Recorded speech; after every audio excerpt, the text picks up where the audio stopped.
So hello and welcome. Happy Friday. Today is Friday, November the 10th, and this is Backyard Beekeeping Questions and Answers, episode number 232. I'm Frederick Dunn, and this is the way to be. So I'm glad you're here. Thanks for joining me. Like so many other Fridays in the past. How many of them? 232 apparently. So what's going on here? 52 degrees Fahrenheit outside. That's 11 degrees Celsius, 4.5 mile an hour winds. All the video sequences that you saw in the opening were shot just an hour ago. So that's what's going on outside. 52% relative humidity, and the humidity is in flux right now because we have some small chances of rain, stuff like that. And all week, it's not going to freeze. I mean all week going forward. We're safe, day and night. See? Good to go. What are the best days coming up, by the way, if you're in the northeastern United States, state of Pennsylvania specifically? Thursday and Friday are going to be the best days next week, although you know what? Shocking but true, the weather report can change. If you want to know what we're going to talk about today, please look down in the video description and you'll see all the topics in order. If you want to know how to submit your own topic for consideration, please follow the link down in the video description, which takes you to my webpage, thewaytobe.org, and click on the page marked The Way to Be, and you can fill out a form. All the questions that we're talking about today were submitted over the past week. So also, if you didn't catch it already, a couple of days ago, I interviewed some innovators, guys that developed a new beehive that's called the Keepers Hive. I highly recommend you look at that video, particularly for those of you who are looking at ways to keep your lifting light, and if you want to prevent swarming, which is going to come up in spring. So this is a great time of year to learn. I think that's good. So moving right on, we're going to start out now, starting with Roger from West Point, Utah. Hi Fred, one of my hives is dying. Found the queen among 30 or 40 workers.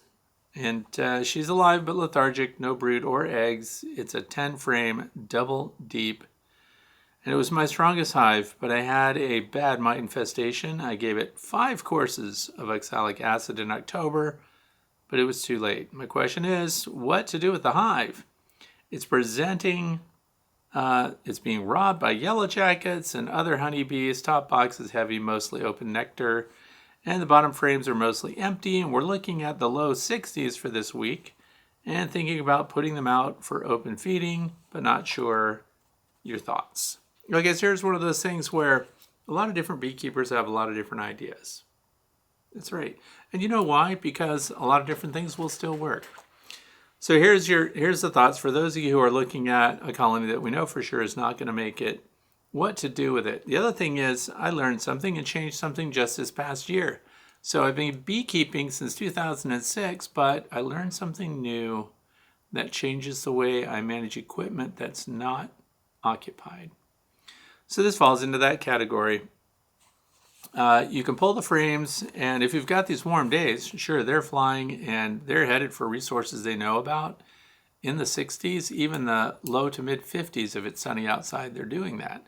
They go to places where they've found honey before. So if it's already being robbed, you might as well let them finish it off. And here's why. You take away that resource right now. This is just, we're just talking about it. There's no absolutes here. But it's my thinking that if you take away that resource right now and they know that it's a source for robbing, they'll go in a frenzy and they'll start looking for other hives in the vicinity to put pressure on. So that's number one. The other thing is just let them finish it off. You have open nectar on some of these frames, and that has the high potential to ferment, of course, unless, see, you take it and you put it in storage in a freezer.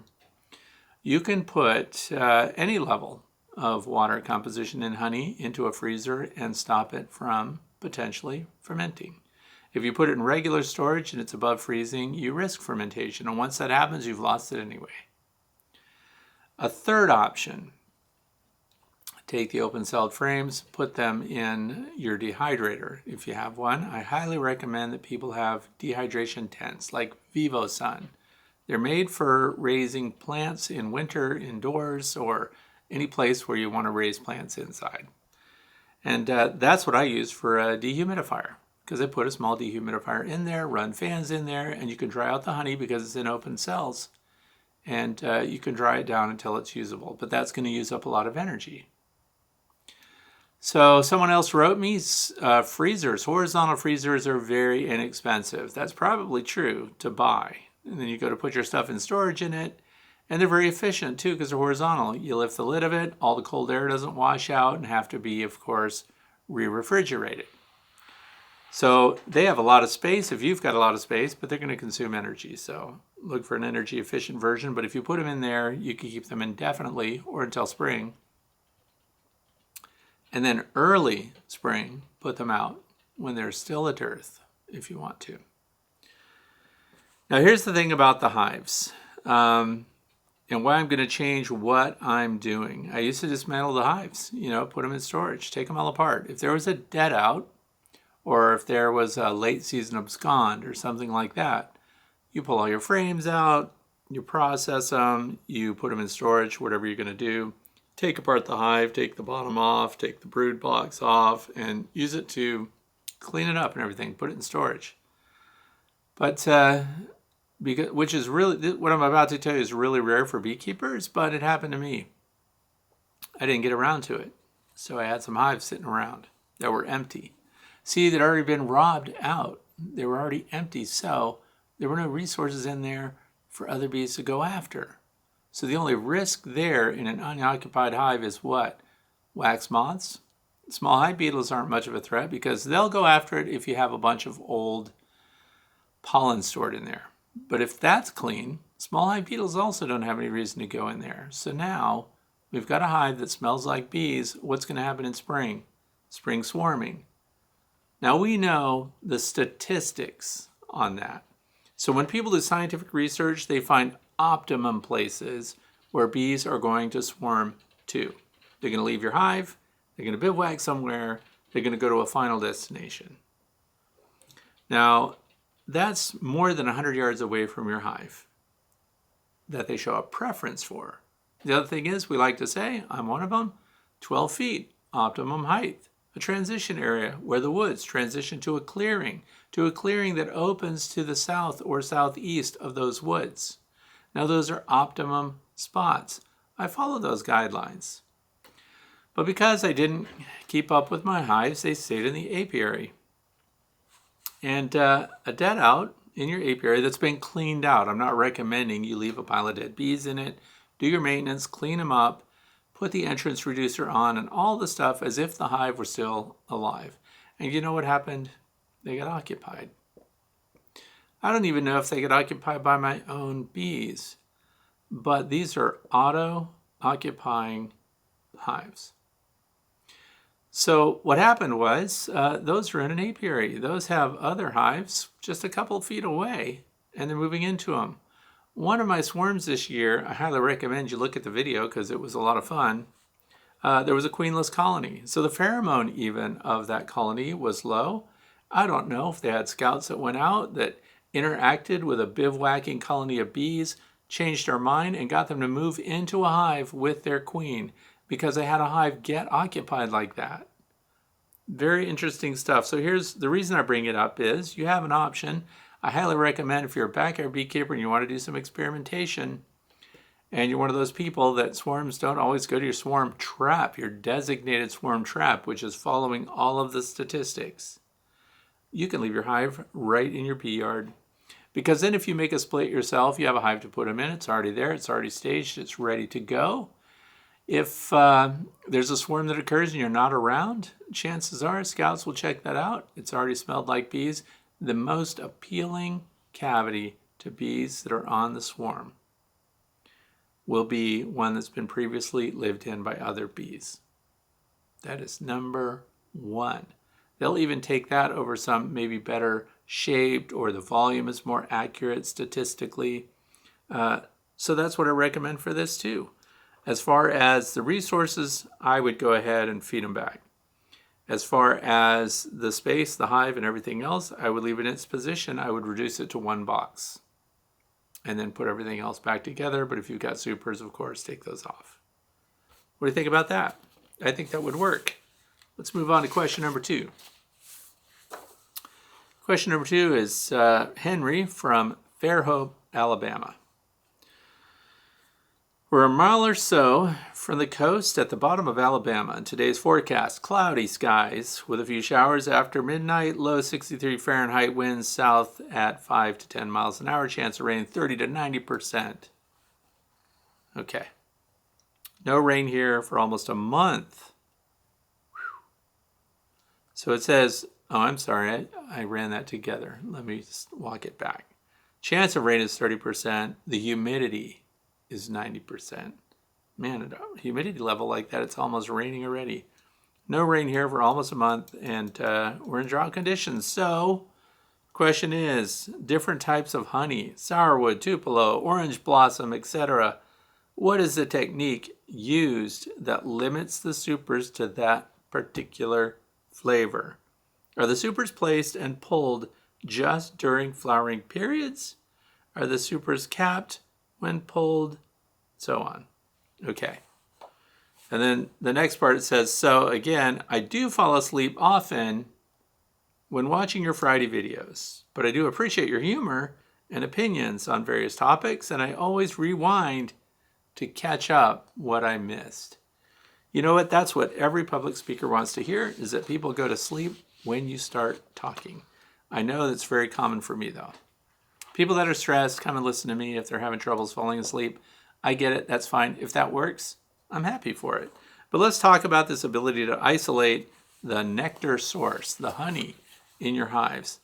And this was interesting, too, because I just spoke with these guys that developed the Keepers Hive. And one of the advantages of it was because they have this narrow super thing. So it's 5 frames in each super. Because there's only 5 frames, they fill up pretty darn quick, which means they have a short time frame that the bees fill them. So in other words, when you have a predominant nectar flow going on, and instead of adding box on top of box, on top of box, on top of box, so that you can take a picture in front of a hive that has 27 supers on it, you can leave it at 3 boxes. And then as they cap the frames, you write the date on it, you pull that frame out, and you replace it right away in the middle of a nectar flow. And what you end up with will be frames that have very focused nectar resources, because that's the way your honeybees work. So your bees work in groups, and you can also see this clearly when you look at flow hives. I know people don't like to talk about flow hives. Some people hate them. But I want to let you know that this is one of the strong suits of that kind of hive configuration, and it doesn't mean you have to have one to do this. What I'm saying is, when you pull the panel off the back, you see the ends of each frame in a flow super. And the reason this applies to what we're talking about now is you can see the differences in coloration frame by frame. And because the bees work in groups, and then those storekeeper bees inside the hive that take that nectar, and then they're responsible for finding the cells that they put it in, and all this exchange mouth to mouth. They use enzymes called invertase, and they create invert sugars, and they take sucrose, and they convert it to glucose and fructose and all that stuff. While they're doing that, they're concentrating it in cells that are in clusters on frames. So as the season progresses, like here in the state of Pennsylvania, as we get through the end of April into May, it starts to transition to other nectar sources. So we can see the change into clover honey, for example. So now you preserve it frame by frame. But when I was interviewing the guys that came up with the Keepers Hive, that was one of the benefits of these small boxes, these nucleus boxes. And he was using medium nucleus supers. I've never used those. That's too small for me. I want them to be deep. But what happens is they fill them pretty quick, which means you preserve the integrity of the predominant source. In other words, your foragers are also going to be hitting other things, but bees are floral constant. They go after the largest collection of a single nectar source that has the highest sugar content. And then you'll benefit from that. So sourwood and all this stuff, Bob Benny talks about sourwood honey a lot. And so there are definitely seasons when those would be capped and finished. The good news is the bees themselves don't get back into them, but when you're talking about the way people process their honey, they pull the whole super. So if you've got a 10-frame super, everything that's been collected over the period that filled that super is in there, and most people process it all at once. They uncap it, they put all those frames in the same extractor, they spin them out, and they're blending it together. So you lose the individual floral sourced honey, unless that's all that you have in your area for the entire period. So that's where, as I mentioned before, something like the flow frames, and you don't even have to buy a flow hive. If you just get the flow frames and you put those even in a narrow box that has to be modified to accommodate them because their dimensions are different. But if you had those, then when one is capped, you could pull that thing out, put it on the bench, tilt it back 2 degrees, put your tube in it, cycle the frame, and drain the honey out. And if you had another one on the shelf ready to go, you put that in there in the closed position, ready for them to continue working it. I see the flow frames as a standalone opportunity to harvest without an extractor, without an uncapping tank. Think about this. It actually works. I know there's people that say that was a lie, it doesn't work. This is my 8th year with that innovation, and they do work. And I'm looking for other ways to use just those frames. Because you know what I did at the end of the year this year? Because I have to pull those supers off anyway. I pulled the whole flow super off, loaded them all on a wagon, took them all into the building, and put them all on racks and drained the frames where you normally would have to uncap them, put them in an extractor, run them through a centrifugal process, sling out all the honey, and then run it through a filter and all that other stuff. But instead, I put them all on racks, open them all up, all of them at once, because I didn't have to worry about honey dripping down inside a beehive because they're out of the hive. So then the light bulb goes off. Why don't I just pull individual? You can't just pull a frame out and go process it. You have to have a replacement to go in because of the way the hive is configured. They form the back wall of the hive with the frames.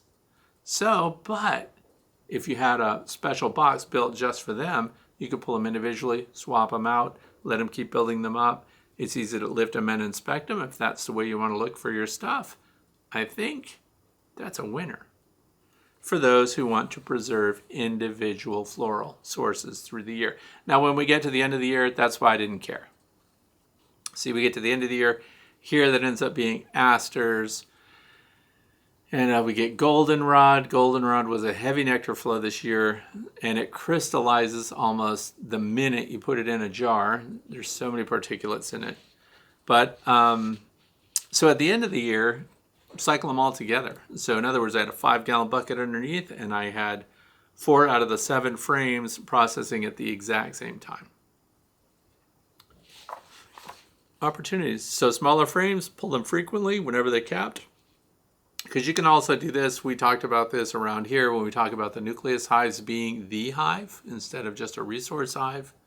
If you had a 5-frame base and a 5-frame next one up, the 2 bottom boxes become brood and combination resources. So brood, nectar, pollen all together. By the time you hit that 3rd box, it's nothing but honey. And then if you want to, when that 3rd box is full or 90% full, swap the frames out, put new ones in, leave the same height. You don't have to keep adding levels, see? And I think by not adding levels, you accelerate the honey production. I don't know. Just throw my ideas out there, and you can shoot holes in it if you want to. But those are some ideas that I have on that. Question number 3. This comes from Jono from Foothill Ranch, California. Great interview, and being in the game so long, they obviously have all the honey extraction equipment. So we're talking about this interview again with the guys from the Keepers Hive. Google it. It's pretty cool. All right, so anyway, it says honey extracting equipment and no flow hives. Just wondering if any backyard beaks have a 2x5 over 5 deeps with a common flow hive super on top. So now What Jono's talking about is, so we have the 5-frame nuke, 5-frame nuke. Double them up. So they're side by side, 2 separate hives. So we go 2 levels. So now we have 5 over 5, 5 over 5, which is the equivalent of 2 10-frame single Langstroth deeps, but now they're vertical. And could there not be a configuration where you push those together, and obviously now you need a queen excluder, right? Because we can't have these 2 colonies blending together. But then would that top box work as a flow super? And then let them really ramp up their honey production on that? And I say, sure, why not? You could modify that. In fact, going back to the guys that we were just talking about, because he's talking about the 2 5 over 5, but you know what else they had on their website? And the website is the Keepers Hive, by the way, if you want to Google it. They have the 1 queen method is what we talked about and was the focal point of the interview. But on their website, they have 2 queen hives, right? Which are honey production hives. So in other words, it's 2 Langstroth 10s, it looks like, deeps, and then they have these roofs that taper up, and then there's a center deep that's going to be the common box between these 2 hives, right? So again, I have to guess they've got queen excluders over their single deep. There are lots of beekeepers that practice single deep brood management. I think it works in my state. I was talking with Steve Rapaski, who used to be the president of the Pennsylvania State Beekeepers Association, and it's all he does. It's all he runs. So very interesting. If you had 2 deep brood boxes together and look at that configuration, and instead of putting a standard Langstroth 10 frame in the middle, you could put a flow super in there. And for those who had problems getting them filled out, flow frames are not normal, by the way. They're large, they're thick. This is why sometimes maybe people have problems getting your bees to finish them off. I get my bees to finish them off here, but let's be solid about that. They only go on colonies that are really strong to begin with. So this was a really good year for me. Some people did not have such a good year. But if you have 2 hives contributed to a single center column that's just for honey, if honey is your goal, that's a system I would take a hard look at. And again, as described here by Jono, you could do the, the 5 over 5 on 2 sides, bring them together, and then make a modified adapter, and then have your flow server. Either way would work. I'm just thinking. And then you're only lifting those 5-frame boxes, but for those of you who've never lifted a flow super, when that thing is full, you're lifting a lot of weight. So, deep, heavy, but yeah, that would work. There again, think about just the flow frames. I'm not trying to talk you out of Flow Hive because, they're cool, they're awesome, but you could make do with just flow frames, and then you have a whole different method of extracting your honey that's very easy. Question number 4, Diane from Warren, New Jersey. Heading into my first winter with a pretty weak colony. It's a late June cutout, devastated by a raccoon. Learned at last frost. Learned a lot fast.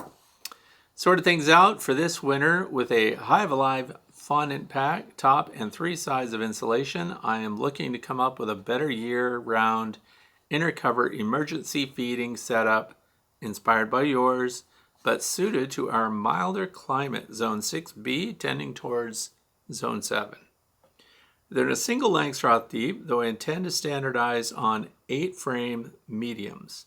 My swarm collecting friend Slant Mentor has promised me a couple of early spring swarms. I give my chances at getting the current colony through winter as pretty low. But they're very laid back, hard workers, and my mentor says their genetics are worth trying to hang on to. So for the future, I've got 2 questions, she says. Is the reason for the hole in the standard Langstroth inner cover simply to provide access to feed when needed? And if so, could you screen off that hole or otherwise create a solid barrier under the telescoping cover? So first, let me describe what that hole is for.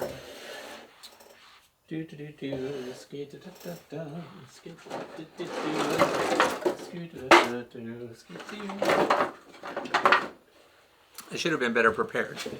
Anyway, look at this. This is the standard inner cover. It has been this way for a very long time. And I know a lot of people use this hole for venting, for feed, and for a lot of things like that. But guess what it's really for?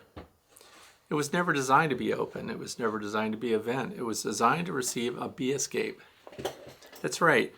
So it was a piece of kit that served as your inner cover. Important because it keeps your outer cover, the telescoping cover, from being glued down to your hive with propolis, right? Plus that outer telescoping cover protected that top joint so water didn't seep in and stuff like that. And then so the bee escape was inserted in there, and you would pull that off, and if you were going to harvest honey, then you already had your inner cover right there. You put it underneath your super, and the bee escape was there, and the bees would go down through that, and then you cleared your super, and then you are ready to remove it. And guess what? When you removed it, the inner cover was already there because the inner cover was also your bee escape. You just drop down the lid. So it wasn't designed to be an access for food. It wasn't designed to be a vent, and so on.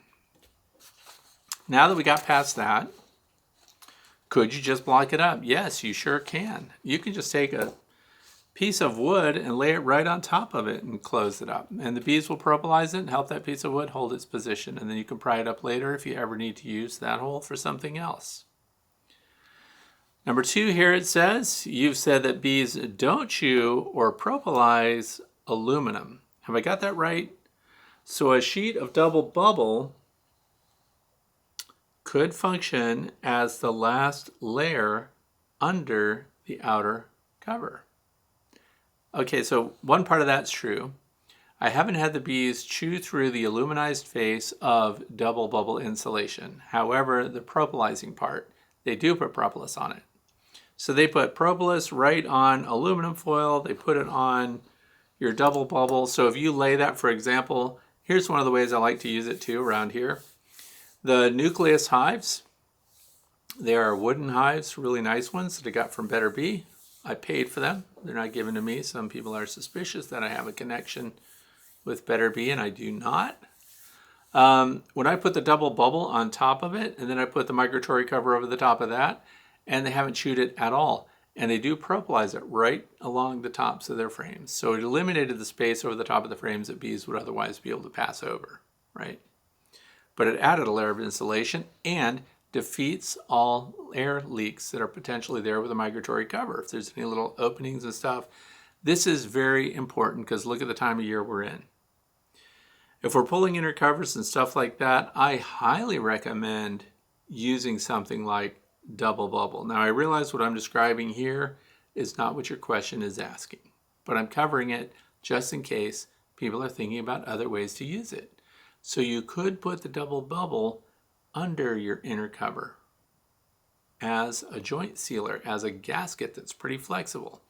Now what's being asked here by Diane is, could we put the inner cover on, then could we put double bubble over that, and then your outer cover over that? Yes, you could. And of course the double bubble would then again keep the bees from chewing through, plus it provides a space underneath that's soft, that's lightweight, that you could put fondant under there or something like that, and then have the insulation value above it, which is very important. So it has a lot of uses, and yes, you can use it like that. The bees haven't chewed it, they do propolis it, so that's the only difference. And that's it. Thanks for that question. I think it's good and appropriate for this time of year. Plus, if you've got some weird boxes, this is another thing I've thought about this year. It always happens if you've got old equipment that when you start looking at your wooden boxes, worst thing you can see out there on, second week in November is little bee faces looking out between a rotted joint or where your two hives come together, or you didn't do a good job of dressing everything off and now it's too late for them to propolis it up. If you cut a 3/4 or 1 inch wide strip that runs down the sides, edges of all of that, you pry that box up, feed that strip in there and let it sit right back down on it, it's a gasket. You just closed it up. Works great. Doesn't look good. Who cares what it looks like? It's functional. So you can use double bubble to seal those joints now. You don't have to, or you can, some people wrap their hive. We have members of my bee club that use double bubble to wrap the entire beehive. I've never done it, but the big thing is stop drafts. That's true for chickens, it's true for livestock, true for bees. Stop drafts. They can manage a lot of things if they're insulated and they have draft stopping, insulated above. Okay, next question, number 5, comes from Mark in Freeman, Missouri. I have a question about building up resource colonies, which I plan to do next spring. If I understand you correctly, you can just take a couple of frames of eggs and larvae and nurse bees attached along with frames of resources and put them into a nucleus hive, and they will produce a viable queen. Is that correct? I have always been under the impression that you need to have a huge colony of bees in order to effectively raise queens. So I think Mark is asking two different things here, because queen builders, when you say raising queens, that's what little warning signs come up for me. Splitting a colony is much simpler than queen rearing. So for example, if you're doing grafting and if you're raising queens and things like that, you are going to have to build up a large colony, and you are going to have a lot of nurse bees because there's going to be a high nutritional demand on those nurse bees. But that's not what we're talking about. If we're just doing a split, you can do it with minimal. So what is the minimum number of bees required to have a colony that functions? In other words, how many bees do we need in spring during the time when you would be doing a split like this?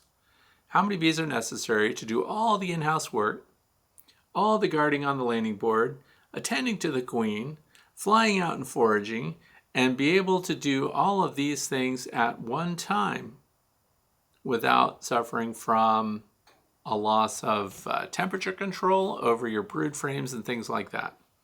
5,000. So count your bees.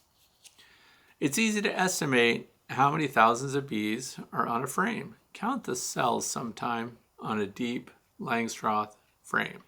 A single side that's all capped will yield more than 3,000 workers.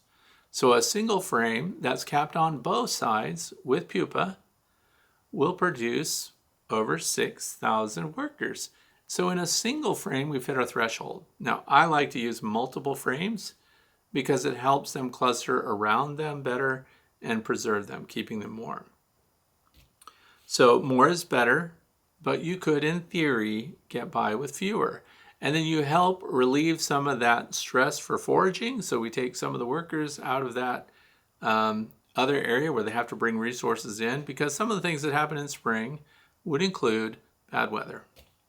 So if you did that split, your foragers need to go out, and you did put some resources in there, but now it's going to rain for the next 2 weeks. I highly recommend that when you're trying to do something like that on such a minimal level, that you have some kind of feeder on your nucleus hive.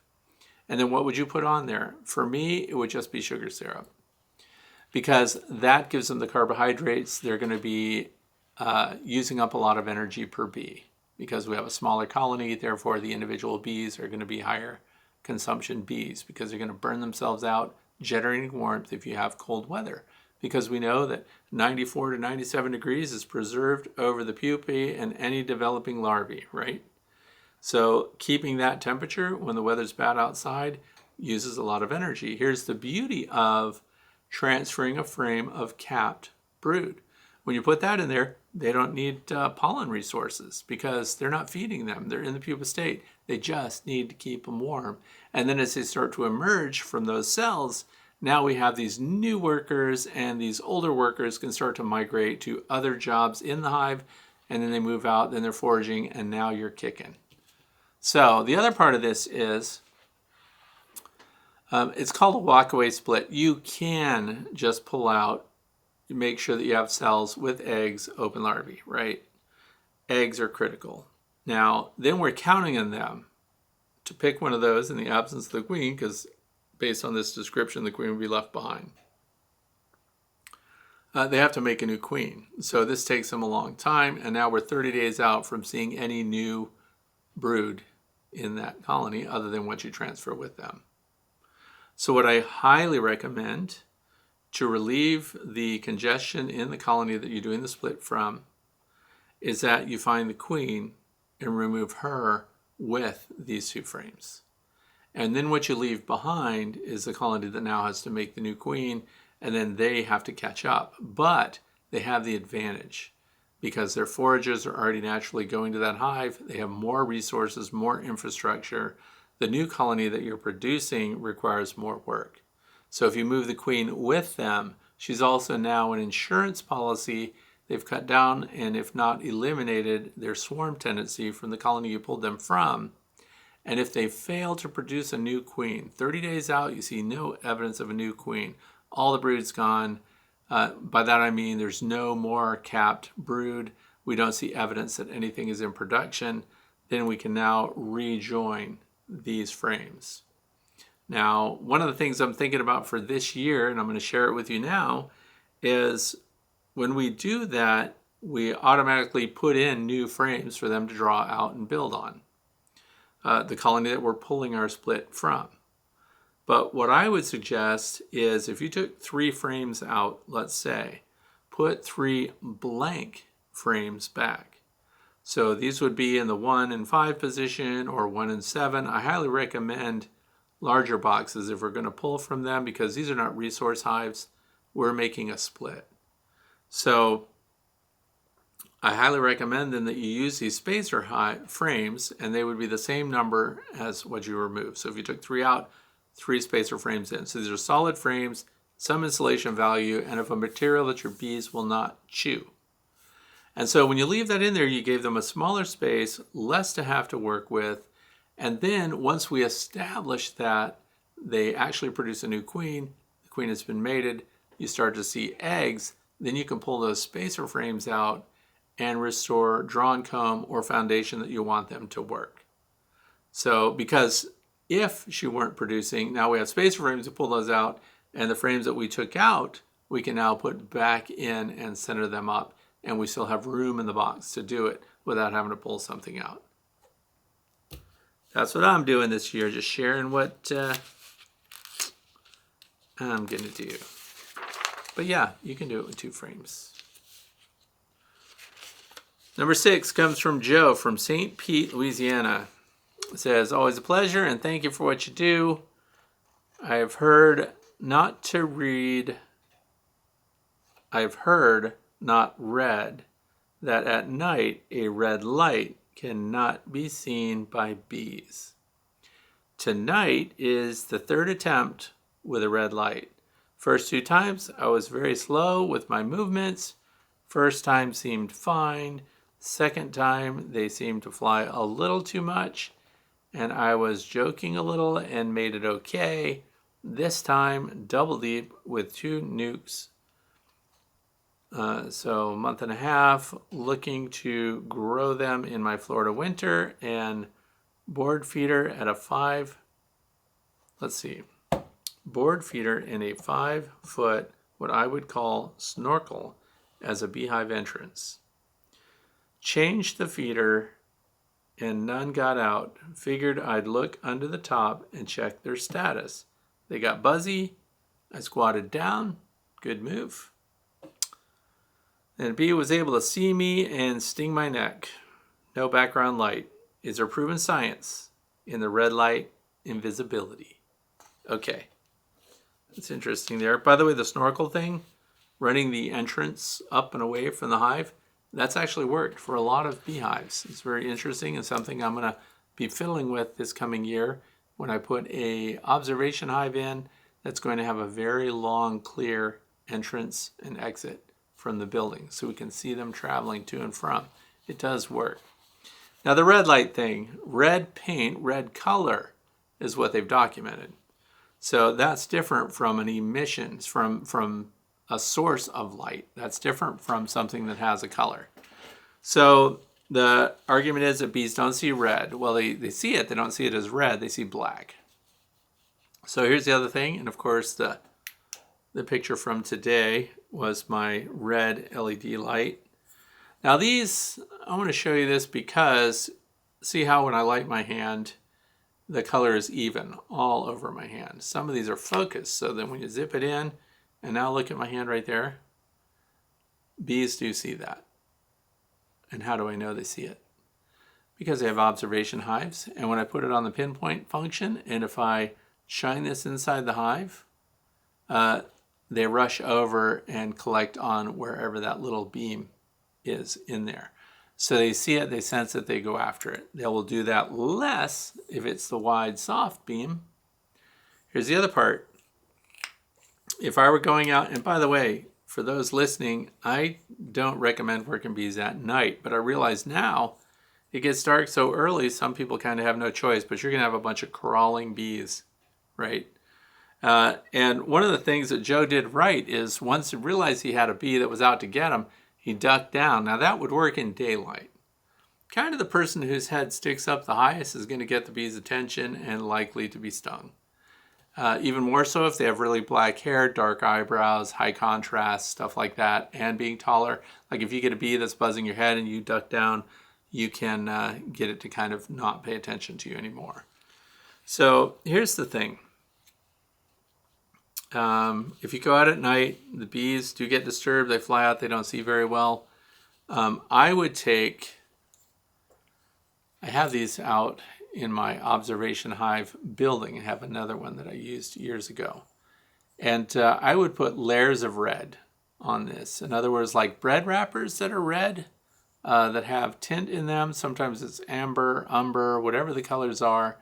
And I diffused it down until I could see, but the light was not bright. These are pretty bright. And by the way, these, it's marked red, but these are very inexpensive. These LEDs, single LED. So what I did was by using a rubber band and putting red cellophane over the front of it, I got it down so dim that eventually they did not pay any attention to it. So you want a wide beam and you want it to be as dim as possible where you can still see. Here's an area where our vision is much better than a honeybee's. They see movement better than we do. So they're looking for contrast. And at night, this is why they're grounded. They can't fly. They can't navigate visually. So they just know they're mad and they go after you. But yeah, so tape more stuff on it and make sure that you're wearing boots. Use the layering system because you may have, before you know it, bees climbing up your pant legs and going places where you don't want them. But the science about their ability to see red light, I kind of don't even need to do a dive on that.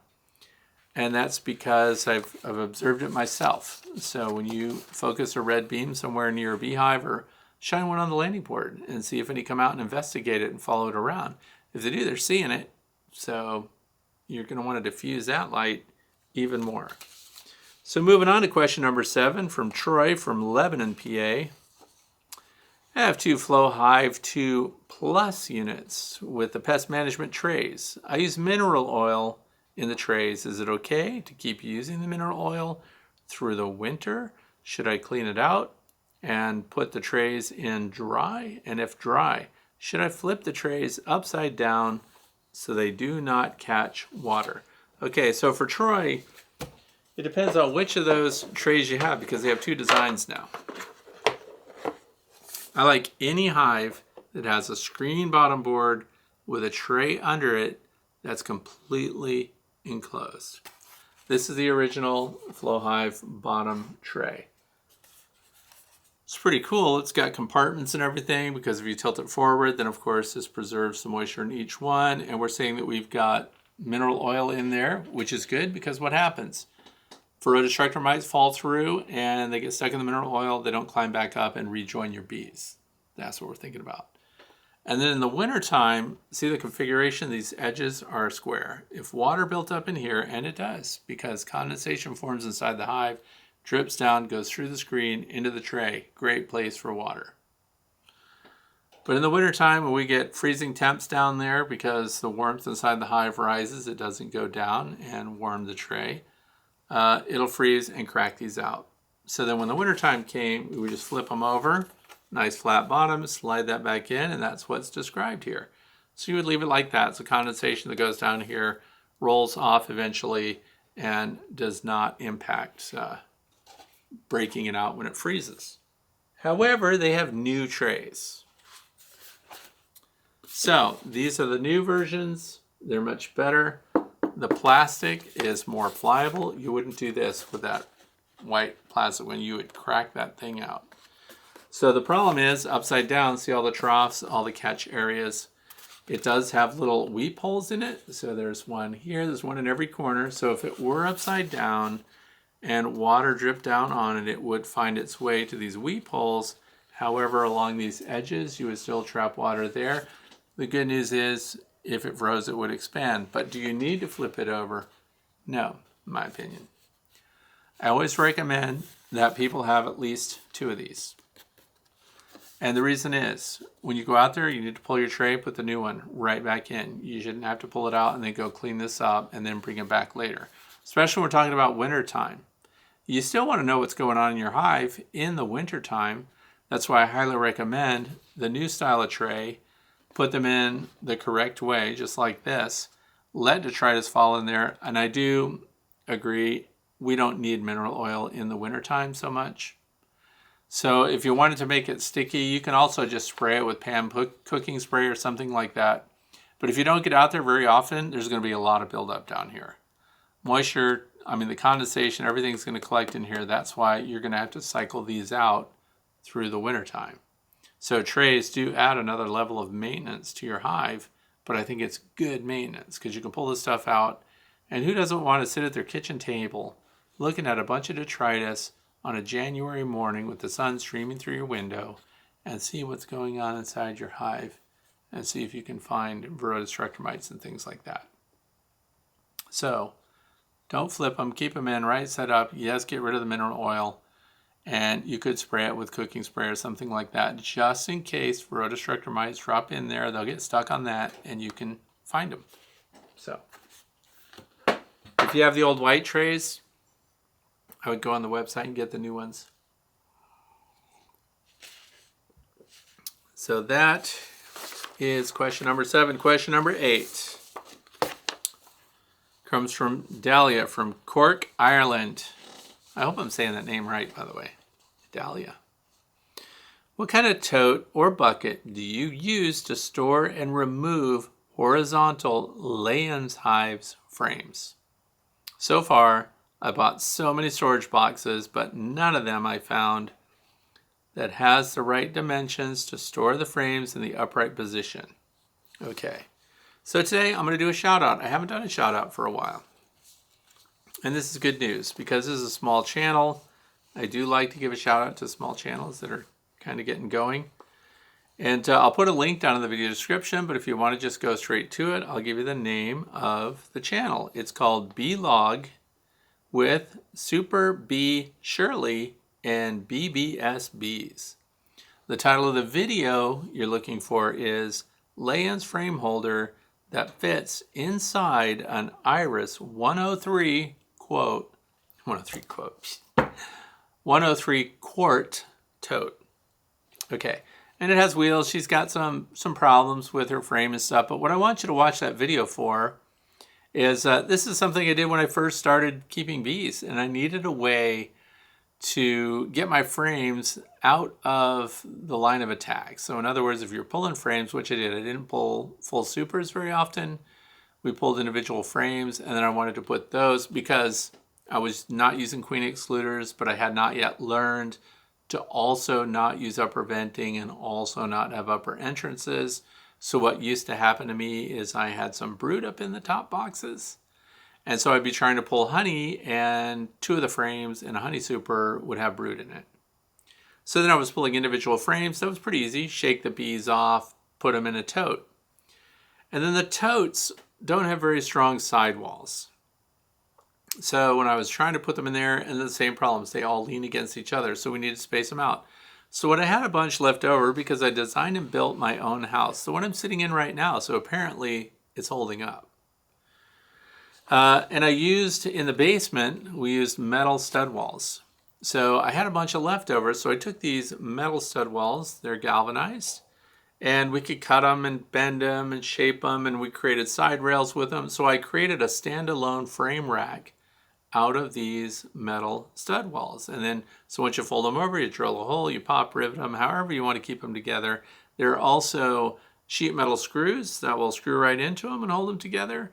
So I thought about that and I built my frame, my rack out of that. And then that did a lot of things. It took all of the weight of the frames full of honey in there, which is a lot if you've got a big tote. And I left it on the wagon. So in other words, we could fill one of these really big totes. The honey frames would be a lot of weight, but then you just wheel that right over to your extractor, and then we're uncapping and going into the extractor right from the tote and then putting them into another tote. So what Super Bee Shirley did a wooden frame. So when I see a wooden frame, I'm trying to think down the line. It's going to get honey on it. It's going to get a lot of other things. You're going to need to be able to hose it out. We don't want really porous material, in my opinion. So I think using sheet metal, angle iron, things like that, you can make your own rack pretty easy. If you're not too concerned about the cost of it, if you ever look at the way a garage door opener is suspended from the ceiling, you'll see angle iron that's already got a bunch of holes in it. Those come in a lot of preset lengths, and then you can cut them with a sawzall or with a hacksaw, whatever you want to. But you could bolt those together, so you can actually make a rack out of those, any size, because the holes are already in it, and you'll just cut them to length and make your own rack that gets inserted. Because here's the other part. One of the things I liked about Super Bee Shirley is that her rack could be pulled out, put on the table. What I ended up doing with my racks that were made out of the stud wall, the metal stud wall material, is I ended up gluing those to the interior wall of the totes that I was using and had sheet metal screws going through from outside.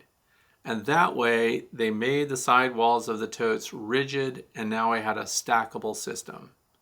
Because just the physical weight, if you did not fortify the sidewalls of these things, they would bow out and cave down on each other. And I think I was using Thermos brand. So today for the standard Langstroth frames, I use the Hive Butler totes. But when it comes to the Layens hives, their frames are different. They're taller. They're a different dimension. So it does require some custom building. So what Super Bee Shirley did, and please follow the link, tell her I said hello, watch the video, and maybe get some good ideas for how to make your own tote. But those definitely fit, and I realize that Dahlia is in Cork, Ireland, so I would go tote shopping based on the dimensions of the rack I make. And then think about either bonding it right to the tote itself. And one of the things that I liked also about my metal frames is these stud walls only have a solid side, and they're kind of U-shaped, right? So you can visualize that, open on one end. So the solid side is what I put right up against the interior wall.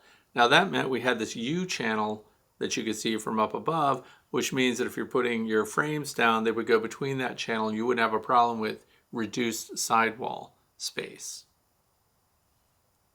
So lots of good stuff there, and please, so that's my shout out for today.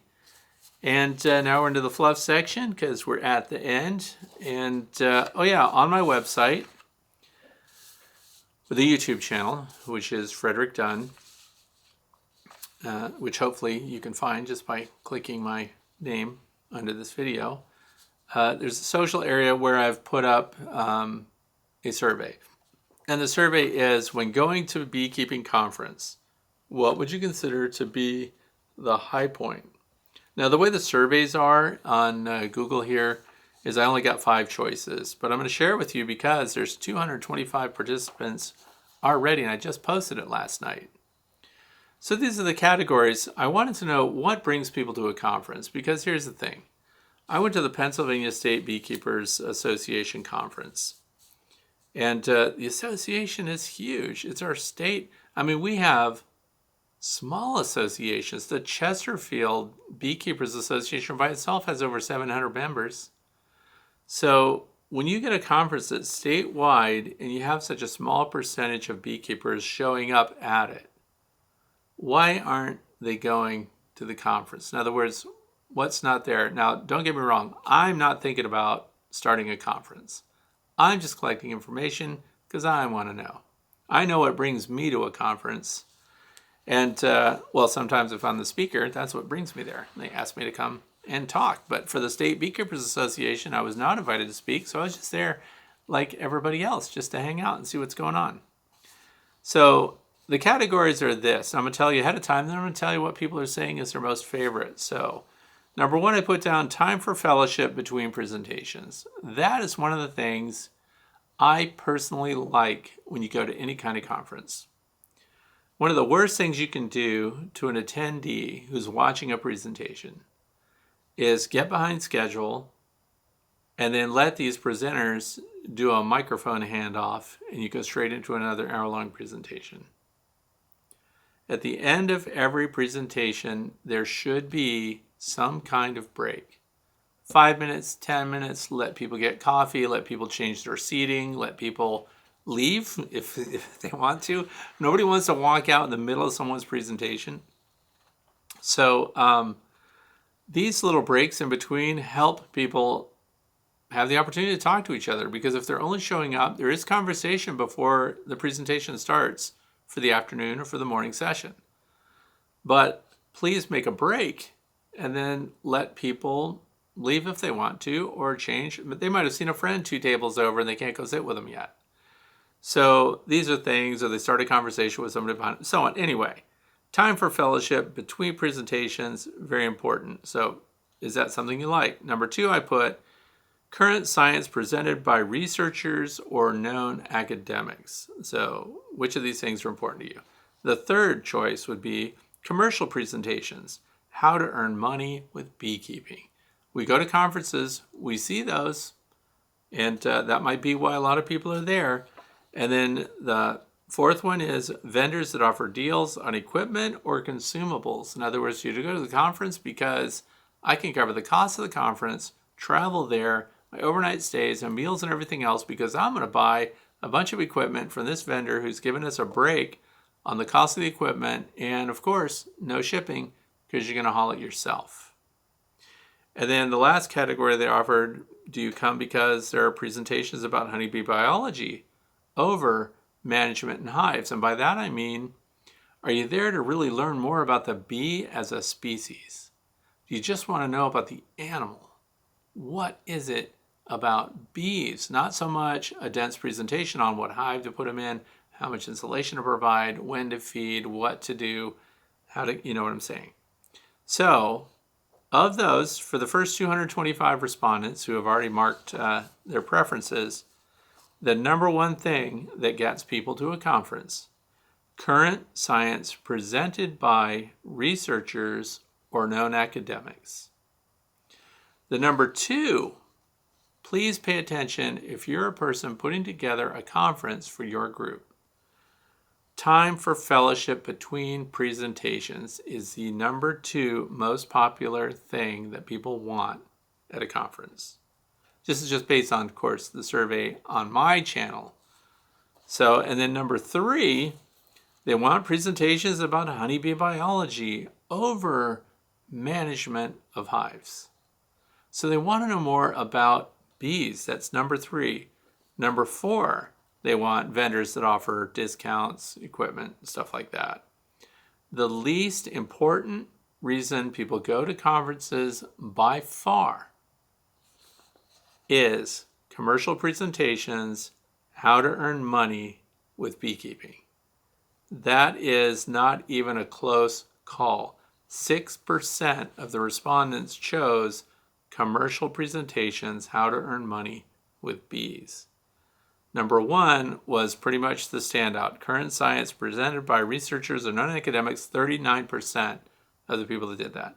So would you please also follow this link, which is going to be down in the video description, and click whatever is most important for you. I think we have an opportunity to kind of provide some influence over those who are setting up conferences and how they arrange their time. What is most important to the attendees? What would bring you back? See what I'm saying? They cost money. Clubs put them together. And I think it would be great if we understood what gets people there. So also in the fluff section, guess what? Hive Alive fondant, out of stock. they sold out again. So there's that. I hope you got what you needed if you're using them. So what do you do then? If you were going to get it, you can't use it. Well, it's time to shift to sugar or something else, because I understand you're going to have people cross their arms and say, don't feed your bees. The best thing for your bees is honey that they saved from the previous season. That is true. What I'm trying to do is keep people from opening up a hive in spring and finding a starved out colony of bees. And it's true, like maybe I didn't even need all the fondant I put on last year. The bees demonstrated I didn't, because they never consumed all of it in every hive. However, those that did need it may have otherwise been dead. And let me be devil's advocate. So we have the other people that say, well, if they wouldn't make it, then they should die. In other words, if they couldn't survive on their own and didn't store up enough resources and they need supplemental feeding in order to survive, you should get rid of those bees anyway. So that's the Darwinian thinking, right? Live and let live, right? But for me, I still look at them as managed livestock, and I like to see if that's what saved them. So if I can do that and it does save them, or I get healthier bees out of it or something like that, I'm on board with that. We're going to see how it goes, but they're out of stock. Anyway, so dry sugar, and let that be a desiccant. You'll hear a lot of people say dry sugar works as a desiccant. It's going to absorb so much moisture. It absorbs 1% of its weight in moisture. So be careful about that. It really isn't a great source of pulling humidity out of the hive. But what it does do, it means that you can put dry sugar in there. Mountain camp method, you'll hear that discussion. That's a piece of paper on the top bars of your hive, sugar sprinkled on it. Oftentimes you'll see the bees hauling that sugar right out of the hive if you do that too early in the year or something like that. Bees don't like free material just dumped into their hives, so don't freak out and think you can just pour dry sugar between frames and that the bees are going to be, yay, sugar, and they're going to use it. You can't force feed it to them, or you shouldn't, because it's just work for them. They're going to get rid of it. So if you put it in a reservoir, like if you put a rapid Roundup there and you put dry sugar in that, it keeps the sugar there, and enough moisture does collect on the sugar that it will start to solidify. So then it becomes like a candy chunk, right? So these things are inexpensive ways to provide an emergency feed resource for your bees. And then the mention earlier was that inner cover, which we have the oval opening, which, as I explained, is really for an escape board. It's not for feeding. But you could put a piece of newsprint over that hole. You could cover that whole inner cover with dry sugar. And then even though it's dry paper that it's on, condensation eventually will work its way into that paper. And then the bees will chew through that, and they'll use their sugar as they need it. Again, it's not a prime food resource for your bees. It's an emergency stock. So, but if you decide to just let your bees die, that's up to you too. The other thing is, now is a great time to go out. We have the cold weather and everything. Look at your landing boards. I'm still seeing drones on the landing boards. They're still alive. Had some in the opening video sequence today. So they're still alive. I don't know if they're very happy, because I think if they're alive, they're not being fed very well. They're being tossed. But what I want you to look for on your landing boards is if at this time of year, if you're seeing pupa being pulled and dragged out and left on landing boards, that could be a response to disease in your hive, or Varroa destructor mites really putting pressure on your bees. So we're coming up on that critical end of November, 1st of December opportunity where I live. It will be our lowest brood time of year. Some colonies may never be without brood. There are people posting pictures on social media and stuff right now of the bees on the landing boards just to bring in pollen. If they're bringing in pollen, very good chance you have open brood.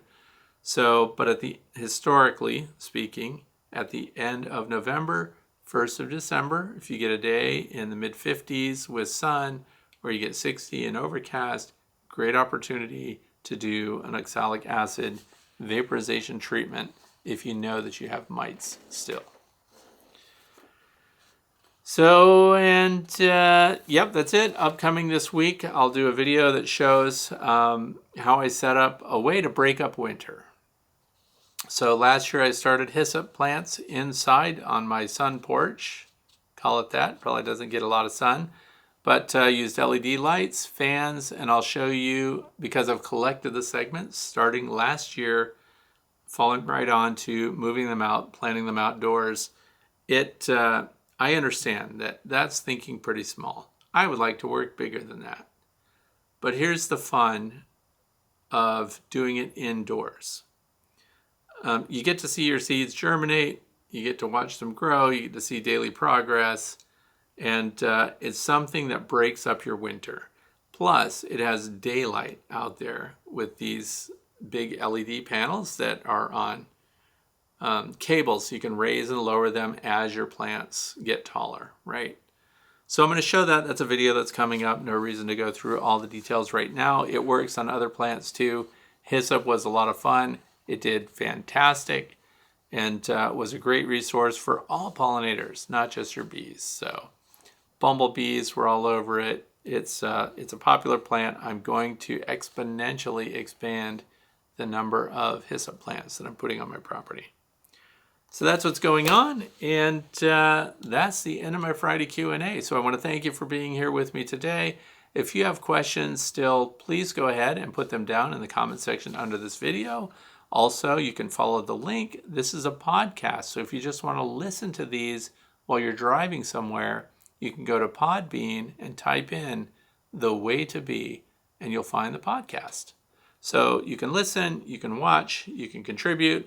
If you have something pressing on your mind right now that you can't wait for an answer, you can go to the Facebook group, The Way to Bee Fellowship, and join that group. Have your thoughts shared there, get your questions answered right away, day or night. Somebody's awake, somebody's there, somebody is conversing on that group. So it's a great place where we don't tolerate people picking on people that may not know that much about beekeeping. So thanks for watching. I hope you have a fantastic weekend.